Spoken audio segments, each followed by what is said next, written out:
va paraître de prime abord une sorte de gageure, voire de la provocation, parce que pour un certain nombre de biblistes, il n'y a rien au IXe siècle.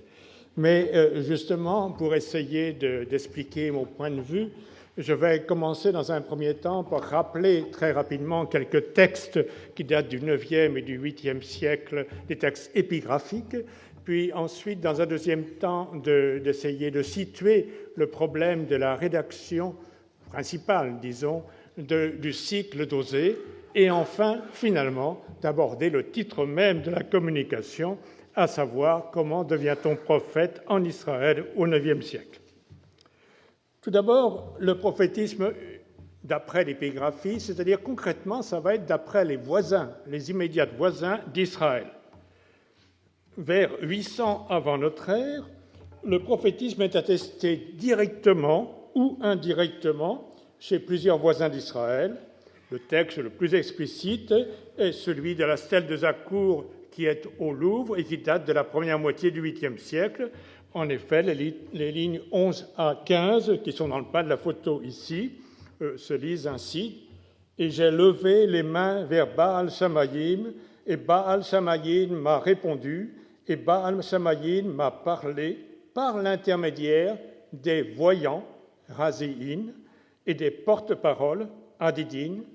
Et Baal Shamayim m'a dit, ne crains pas, on l'a entendu tout à l'heure, car c'est moi qui t'ai fait roi, et moi je me tiendrai près de toi, et moi je te délivrerai de tous ces rois qui ont dressé un siège contre toi. » On notera que cet oracle confirme l'affirmation de Zakour au début de la stèle, aux lignes 3-4, selon laquelle c'est Baal Shamayim qui l'a fait roi dans Razrik, avec un emploi du verbe malar bien connu en ouest sémitique au causatif.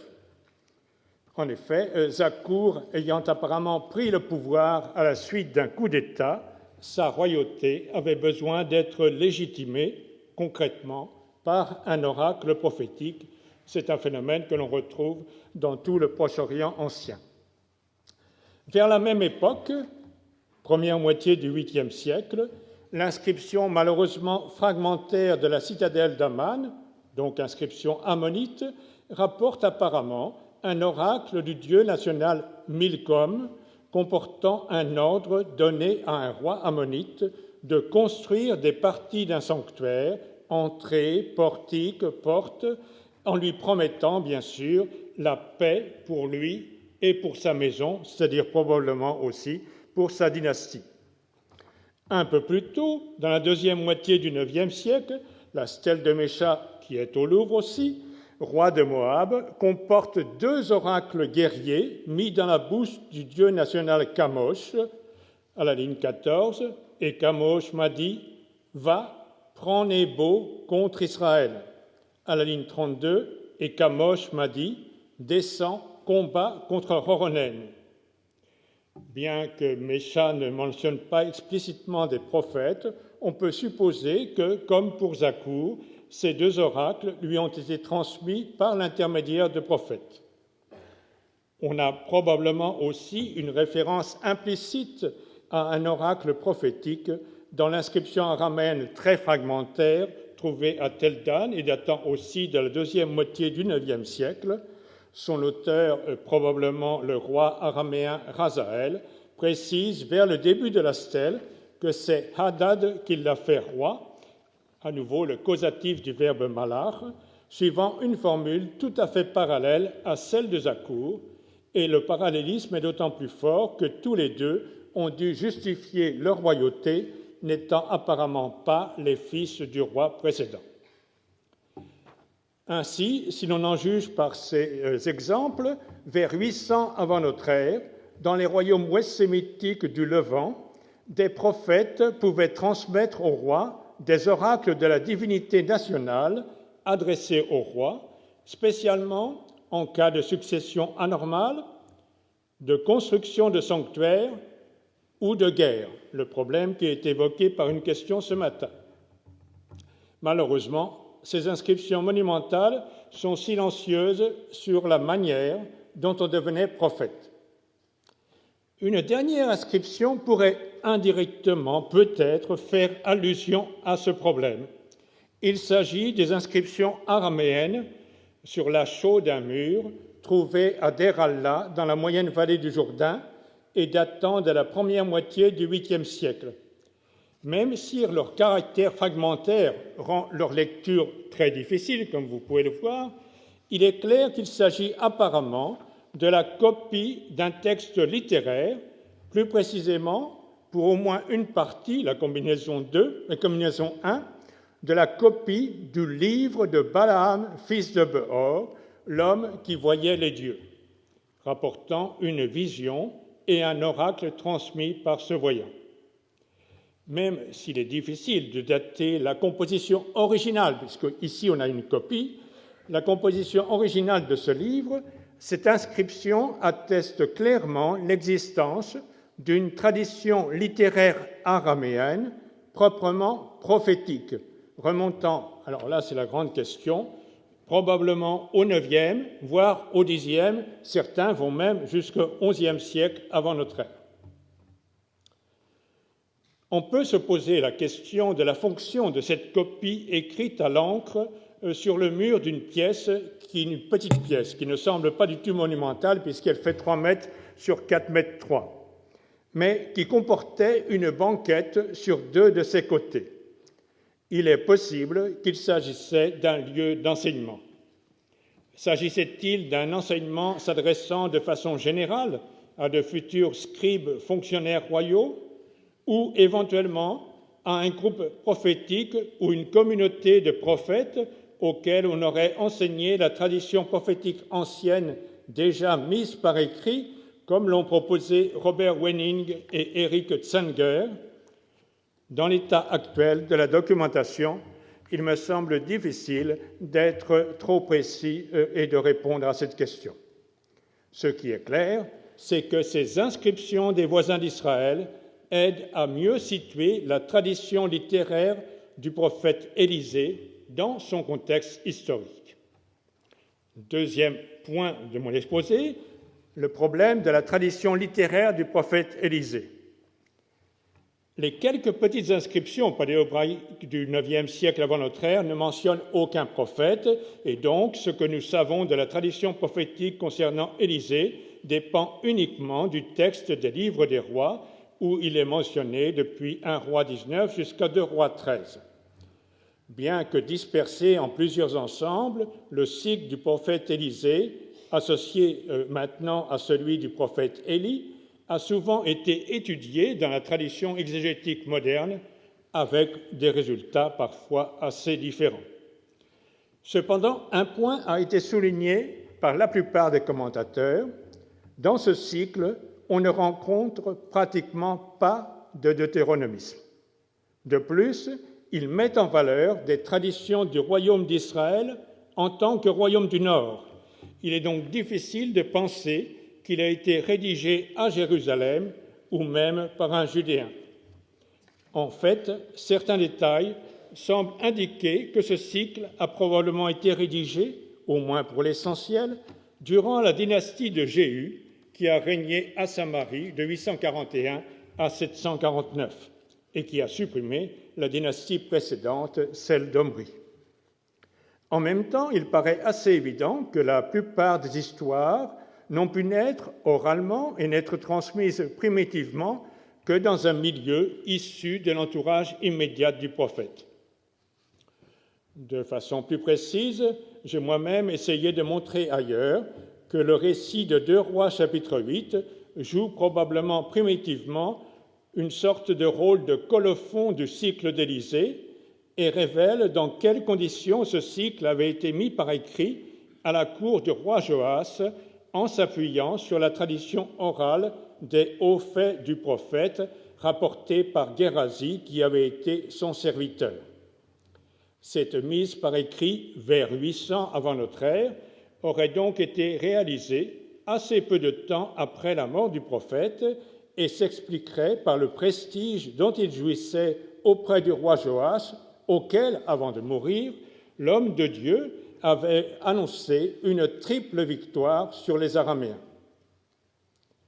À quelques années près, cette datation approximative est aussi celle retenue par la plupart des exégètes qui situent souvent la rédaction des récits du cycle d'Élysée entre la fin du IXe siècle et la première moitié ou le milieu du VIIIe siècle. Je laisse de côté ici le problème de leur intégration dans le livre des rois. Cette mise en situation est nécessaire pour essayer de bien apprécier ce que le cycle d'Élysée peut nous apprendre sur la manière dont on devient prophète au IXe siècle avant notre ère. Et donc, j'en viens à mon troisième point, comment devient-on prophète au IXe siècle? Le problème de savoir comment on devient prophète a été rarement étudié pour lui-même si l'on met à part les récits de vocation prophétique qui, eux, ont été très étudiés. La question « Comment devient-on prophète en Israël ?» a été le titre d'un article et accessoirement celui d'un livre de Bernard Lang il y a un peu plus de 30 ans, « Wie wird man prophète in Israël ?» Cependant, seule la première partie de l'article principal, intitulé « Prophétie will gelernt sein », traite vraiment du problème historique, car la seconde partie est un essai d'analyse psychologique. Après beaucoup d'autres, Lang distingue trois types de prophètes, dont celui des prophètes communautaires, Genossenschaftspropheten. Pour lui, le premier exemple de ce dernier groupe est celui évoqué dans le cycle d'Élysée à ou près de Gilgal, sur lequel nous reviendrons dans un instant. Si nous regardons le texte biblique lui-même, il nous semble donner des indications assez détaillées sur la manière dont Élysée est devenu prophète. Le texte biblique indique assez clairement que si Élysée est devenu prophète, c'est au moins en partie à cause de son rapport à Élie, dont il est présenté comme le successeur. Comme certains commentateurs ont mis en doute l'historicité de cette succession entre guillemets, il n'est pas inutile d'examiner en détail les textes où ce problème est évoqué. Le premier texte, c'est 1 Roi, chapitre 19, versets 14 ou 15 à 18. Il constitue la première mention d'Élysée et se situe dans le cadre de la fameuse théophanie d'Élie à l'Horeb. Apparemment, dans le texte actuel, Élie y reçoit l'ordre de pratiquer une triple onction, celle de Hazaël comme roi sur Aram, celle de Jéhu comme roi sur Israël, et celle d'Élysée, fils de Shaphat d'Abel-Meholah, comme prophète à la place d'Élie.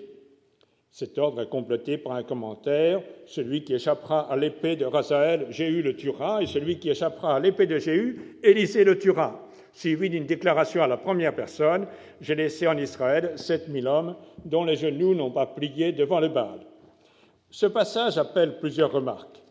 Seule la désignation d'Élysée comme prophète et le dernier verset, le verset 18, pourrait faire écho à la déclaration d'Élie au verset 14b, « Je suis resté tout seul et on cherche à prendre ma vie. » Deuxième remarque, si l'onction royale est un rite bien connu, celle d'une onction prophétique serait pratiquement un unicum.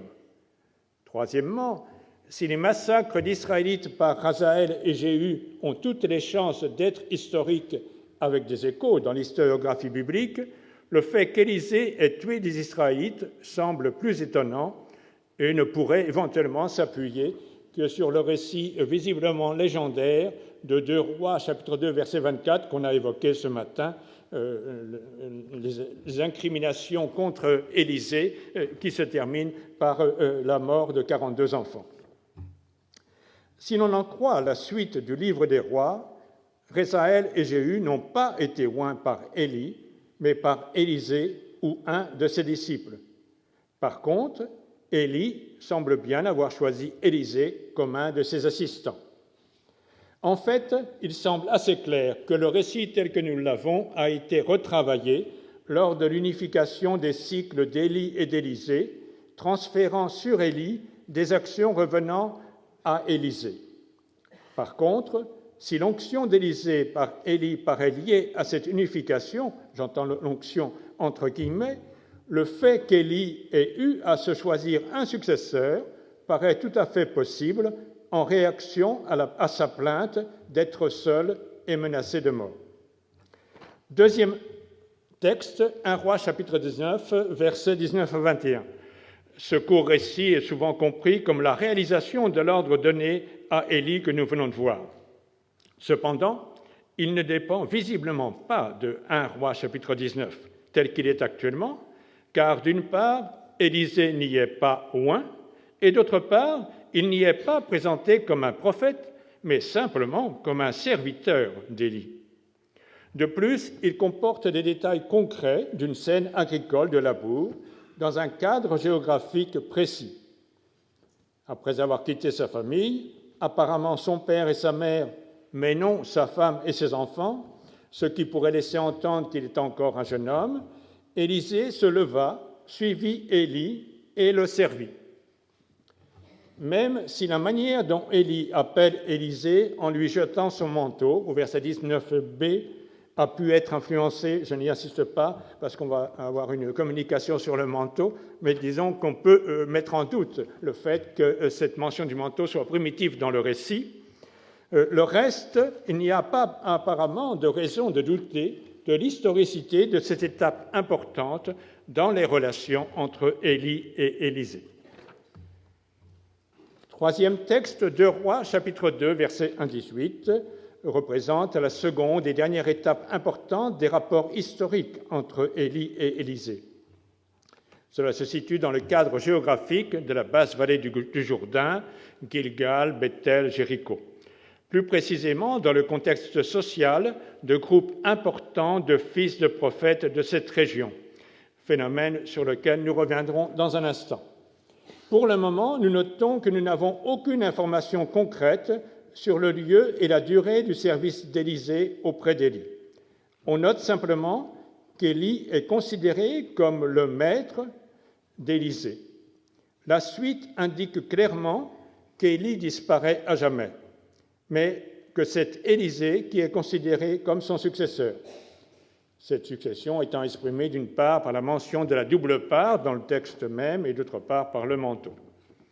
De plus, le texte insiste sur le fait que la transmission du caractère prophétique n'est pas dépendante d'Élie lui-même, mais d'un don de voyance, ce qui est invisible au commun des mortels est visible du seul prophète qui pourra prendre sa succession.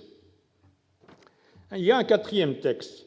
C'est la première intervention d'Élisée auprès du roi d'Israël dans ce qu'il est convenu d'appeler la campagne israélito-judéenne contre Mécha, roi de Moab, en 2 Rois, chapitre 3. Ce récit est intéressant à plus d'un titre, mais je ne vais pas m'étendre sur le problème historique. Je voudrais simplement souligner ici 2 aspects en ce qui concerne les débuts prophétiques d'Élisée. D'une part, il est essentiellement présenté par un des serviteurs du roi d'Israël comme un ancien serviteur d'Élie, Élisée, fils de Shaphat, qui versait l'eau sur les mains d'Élie. D'autre part, pour prophétiser, on y a fait allusion tout à l'heure, Élisée fait appel à un musicien.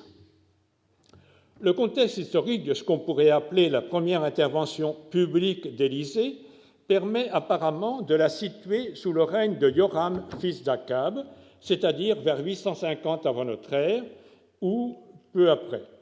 Ce qui concorde assez bien avec le fait que la dernière mention, là encore publique, d'Élisée, d'Élie, se situe sous le règne d'Akazia, le prédécesseur de Joram.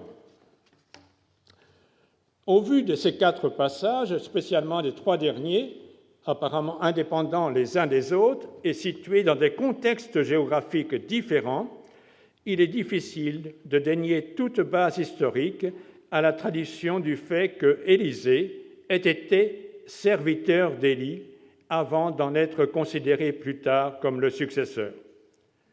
On pourrait donc en déduire que vers le milieu du IXe siècle avant notre ère, on peut devenir prophète en ayant été au service d'un prophète plus ancien, et donc implicitement qu'on pouvait être formé par lui. Cependant, la tradition biblique elle-même, on a vu le texte, souligne que cela ne suffit pas et que cela dépend aussi d'un don divin de voyance. Le contre-exemple, c'est celui de Géasi, serviteur d'Élisée, qui n'a jamais été considéré comme le successeur d'Élisée. En fait, l'exemple d'Élisée révèle aussi que d'autres facteurs pouvaient jouer un rôle important. Comme l'avait noté Lang, à la suite de beaucoup d'autres exégètes, la formation à la prophétie n'était pas uniquement individuelle, mais pouvait comporter un certain aspect communautaire. Selon Lang, le meilleur exemple des prophètes communautaires est celui évoqué dans le cycle d'Élisée, ou près de Gilgal, pour lequel il utilise l'expression « école de prophètes » ou « école prophétique », « Prophetenschule ». Cette dernière expression a une très longue histoire. Je ne pourrais pas entrer dans tous les détails. Je citerai quand même ici, dans le cadre du Collège de France, le fait que Renan l'emploie dans son histoire d'Israël, puisqu'il regarde ces groupes de prophètes comme se constituant en école, je cite, « en école, formant des espèces de séminaires ». Je ne discuterai pas cette expression qui est un petit peu ambiguë et qui doit être nuancée. Il est clair que l'expression ne peut s'appliquer sans nuance et que tout dépend du concept d'école qu'on a dans la tête. Si on le comprend comme un lieu où on donne un certain enseignement, on peut employer le terme, à condition de rappeler qu'ici, l'enseignement ne s'adresse pas nécessairement à des enfants, mais peut aussi s'adresser à des adultes, ce qu'on sait depuis longtemps à l'école pratique des hautes études. Quelle que soit l'expression employée pour les désigner, ce qui est clair, c'est que le texte numéro 3, évoqué plus haut, situe aussi bien Élie qu'Élisée dans le contexte de ces groupes. Et là, on ne tient pas assez souvent compte de cela lorsqu'on présente Élie. Dans le cycle d'Élie, il y a au moins 2 passages où il y a des allusions au fait que Élie a des rapports avec ces groupes de prophètes.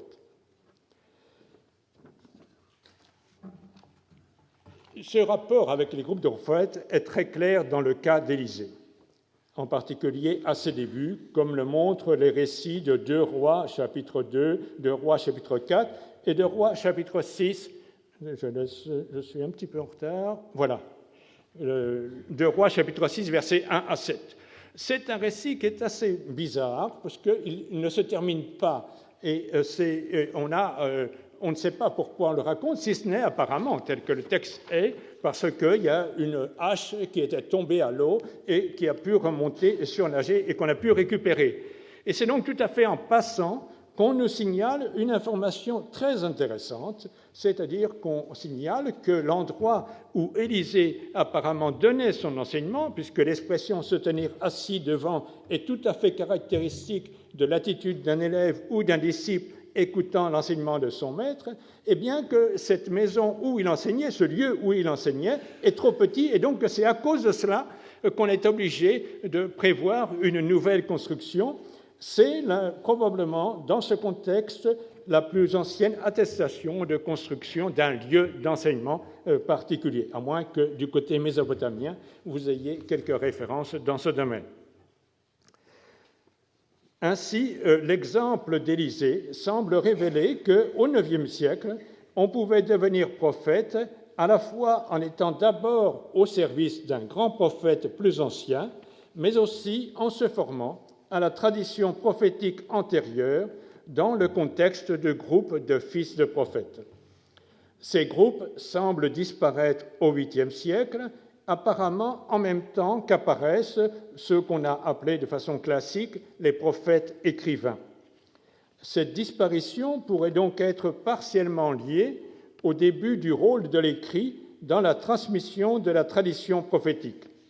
Cependant, soit sous la forme d'une tradition orale, soit sous la forme d'une tradition écrite, la connaissance de la tradition prophétique antérieure semble avoir souvent, mais pas toujours, joué un certain rôle dans la formation des prophètes d'Israël. Merci de votre attention.